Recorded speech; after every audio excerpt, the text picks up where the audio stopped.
One of the reasons why I'm so fascinated with the 80-20 rule and have tried to apply it in all areas of my personal and professional life is this. Koch, in his foreword of Perry Marshall's amazing book, The 80-20 Sales and Marketing, says it best, and I quote, "So why should the 80-20 rule matter to you?"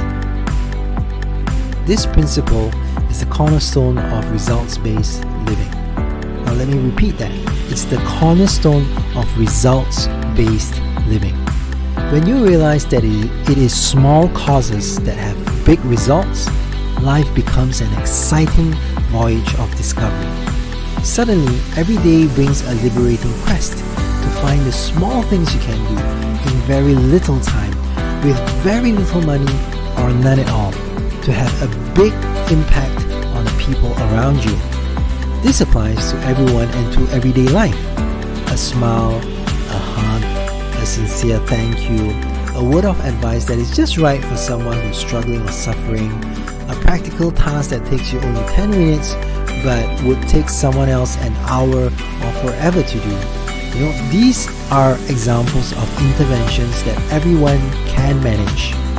Equally important, the principle makes us aware that there are small things we all do that have a hugely negative impact for our friends, family, and work colleagues.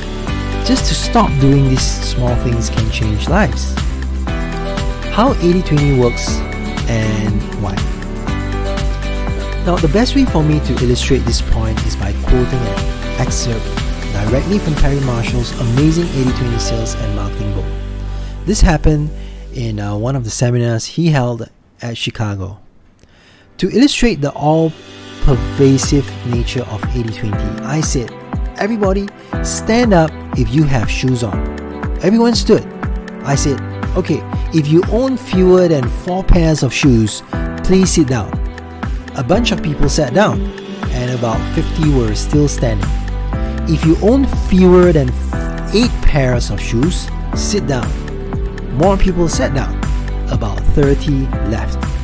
If you own fewer than 16 pairs of shoes, sit down. 13 people, 9 of them women, still standing. 32 pairs of shoes, 3 women standing. I smiled. Now don't be embarrassed, ladies, just tell the truth, because I'm illustrating a principle here. How many of you have more than 64 pairs of shoes? 2 sit down, 1 left standing. She cringes with embarrassment. How many shoes do you have? About 18. Thank you so much. You can sit down now. Give this woman a hand. Everyone clap. Okay? Now 20% of the people own 80% of the shoes. Can you see that? I said all nodded in agreement. Everybody stand up again. Everyone who owns at least 1 domain name, they were all marketeers, so it was pretty much everybody. Sit down if you own fewer than 10. Half the room sits down. 50. Half again sits down. You've got maybe 20 still standing. 200. A bunch more sit down. 10 standing. 500. 5 people left. I kept going. 1,000, 2,000, 5,000. At 5,000 domain names, I've got 2 people left. At 10,000, 1 guy sits down. Mickey Kennedy from Baltimore, one of my best customers, is the only one left standing. How many domain names do you own? 12,000. Now, Mickey was a domainer, the domain name equivalent of flipping real estate. He owned entire portfolios of domain names, some selling for tens of thousands of dollars. 20% of the people owned 80% of the domain names, and in a room of 80 people, 1 guy owned nearly half. Almost everything is like that. Now, not absolutely everything, but most things.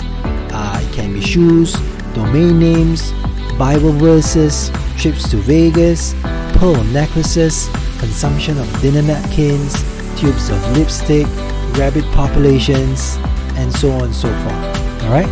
Now, once you've learned to recognize the 80-20 rule, you can't not see it.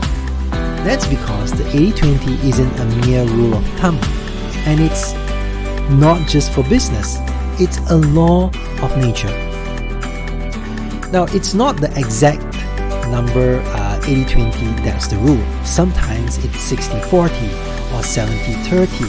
Sometimes it's 90-10 or even 95-5. The exact numbers aren't so important, but it's always there. Okay, 80-20 says that 80% of your results come from 20% of your efforts, and 20% of your results come from the other 80%.